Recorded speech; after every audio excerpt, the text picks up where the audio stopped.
जादुई टीवी। सुनो, तुम्हारे बाबूजी तो कब के गुजर गए। अब उनका जो सामान है वो पड़े पड़े कबाड़ा हो रहा है। बेच ही दो, कुछ पैसे आ जाएंगे। बात तो सही है। अगले संडे फुर्सत में यही करेंगे। अगले संडे रोहित सारा सामान कबाड़ी को घर बुला के दे देता है। तभी उसकी नजर बाबूजी की पुरानी टीवी पर जाती है, जो इतने सालों तक कूड़े में पड़ी थी, फिर भी चमचमा रही थी। टीवी तो देखो, जैसे एकदम नई हो। हाँ, बाबूजी को टीवी देखना बहुत पसंद था। उनका सपना था कि वो टीवी पे आए। एक बार मौका भी था जब वो अपने गांव के गाने सुनाने किसी चैनल पे जाने वाले थे, पर मैं और मेरा भाई लड़ पड़े और बाबूजी को घर पर ही रुकना पड़ा। चला के देखें क्या? हाँ हाँ, क्यों नहीं, देख लेते हैं। पर शायद ही चले। बाबूजी ने उस लड़ाई के दिन के बाद टीवी देखना ही छोड़ दिया था। टीवी चालू करने के लिए उसमें केबल वायर लगा दिया जाता है। एक न्यूज चैनल चालू हो जाती है। स्वर्ग की सीढ़ी के रास्ते हैं तीन, तीनों के तीन रास्ते हैं संगीन। पहला रास्ता है सांप की बीन, दूसरा रास्ता घर में बिछा कालीन, तीसरा रास्ता कलकत्ता से चीन। ये क्या बकवास खबर है, कुछ अच्छा लगा दो। अरे आप बोलो तो सही, कोई अच्छी खबर सुना देता हूँ। मेरा तो काम ही खबर देना है। अरे बाप रे, टीवी बात कर रही है। हाँ, ये न्यूज वाला मुझसे। हाँ हाँ, आपसे ही तो बात करूंगा ना, आपके घर में हूं तो। अरे ये सपना है क्या? तुम हमसे बात नहीं कर सकते? अरे सपना नहीं भाई साहब, ये टीवी जादुई टीवी है।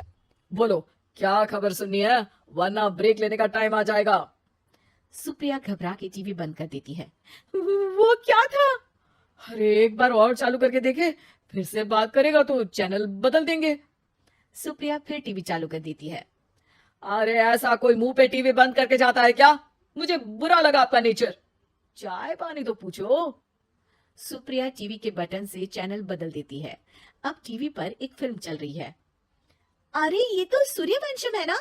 हाँ, और ये ठाकुर को जहर की खीर दे दी और उसको पता भी नहीं है। ए भाई, खीर मत पीना, उसमें जहर है, मत पीना। ठीक है महाशय, जैसा आप कहें। हाँ। अरे आपकी बात मान ली, पूरी पिक्चर ही अब तो बदल जाएगी। मतलब ये सच में जादुई टीवी है? तभी वहां कबाड़ी आ जाता है। भैया, टीवी के 150 रुपए दूंगा, चलेगा? अरे 1.5 करोड़ में भी ना दे तुमको ये टीवी हम। अरे 1.5 करोड़ खरीदने को होते तो तुम्हारे घर में ये पानी चाय नहीं पीता, अंबानी या टाटा के घर बैठा कोल्ड कॉफी पीता। रोहित कबाड़ी का हिसाब करके उसे वहां से चलता करता है और अपने भाई शशिकांत को फोन लगा के बुलाता है। शशि थोड़ी ही देर में वहां पहुंच जाता है। क्या हो गया भैया? अरे बाबूजी का टीवी याद है? हाँ हाँ, जिसमें घुसे रहते थे हमेशा वो, और अपने को कुछ नहीं देखने देते थे। अरे वो अब जादुई टीवी बन गया है। भैया, आपकी बकवास करने की आदत अब तक नहीं गई। अरे आपके घर में बच्चे हैं, अब तो बड़ों जैसी बात करो। रोहित जाके टीवी चालू कर देता है। टीवी पर एक जादू का शो हो रहा है जिसमें एक जादूगर है। अब मैं अपनी टोपी में से कबूतर निकालूंगा। श्रिंग ब्रिंग शरिंग बम फोपा फुफी फुफा पाउ। टीवी से कबूतर निकलता है और शशिकांत के सर पर आकर बैठ जाता है। भैया, ये क्या हो रहा है? भैया इसे उड़ाओ। ए कबूतर, जा जा, कबूतर चल निकल। अब मैं टोपी में से सांप सुनते ही शशिकांत कांप जाता है और भाग के टीवी बंद कर देता है।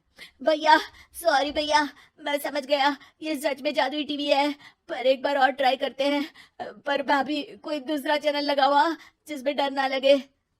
सुप्रिया टीवी चला देती है और न्यूज लगा देती है। अरे कितने दिनों बाद मुझे याद आया, बताइए क्या खबर सुनाओ। और ये नया आदमी कौन है? ये मेरा भाई है शशिकांत। ओह यस, वही है ना जिससे तुम लड़ लिए थे किसी बात पे, और तुम्हारे बुढ़ाओ पिताजी गुस्सा हो गए थे और टीवी को संन्यास दे दिया था। हैं? तुमको कैसे पता ये सब? इस टीवी में रहने वाले आदमी से लेकर कबूतर तक को तुम्हारे बाबूजी और तुम्हारी बातें पता है, इसलिए तो ये जादुई टीवी है। ये टीवी क्या कर सकती है वैसे? तुम जो मांगो दे सकती है। कहानी बदल सकते हो, खबर बदल सकते हो, कोई चीज मांग सकते हो। अरे भैया, ये टीवी मैं लेके जा रहा हूँ, बाबूजी का लाडला तो मैं ही था ना। अरे ऐसे कैसे? मैं बड़ा बेटा था, अब तक मेरे घर में टीवी थी ना। अब तक कहाँ गए थे पिताजी के लाडले? तुम्हारी गलती का एहसास भी है। अरे भैया ज्यादा ना बोलो वरना भूल गए आपके दांत तोड़ दिए थे मैंने उस लड़ाई में। मेरी बीवी के सामने मेरी बेइज्जती करता है। रुक दोनों भाई हाथापाई पे उतर जाते हैं। रुक, बताता हूँ तुझे कि कौन बड़ा है। अरे छोटे का दम तो देख लीजिए आप। ये खबर आपके बाबूजी को देता हूँ। तभी टीवी अचानक बंद हो जाता है। अरे शायद टीवी नाराज हो गया, और लड़ लो। आए बड़े खली बनने। टीवी से एक तेज रोशनी निकलती है और टीवी में बाबूजी दिखाई देते हैं। बापूजी आप। इतना चकरा क्यों रहा है? अपने बाप को नहीं पहचानता क्या? ये तो ऐसा ही है बाबूजी। प्रणाम बाबूजी। अरे चुप कर, तुम दोनों ही उल्टे हो।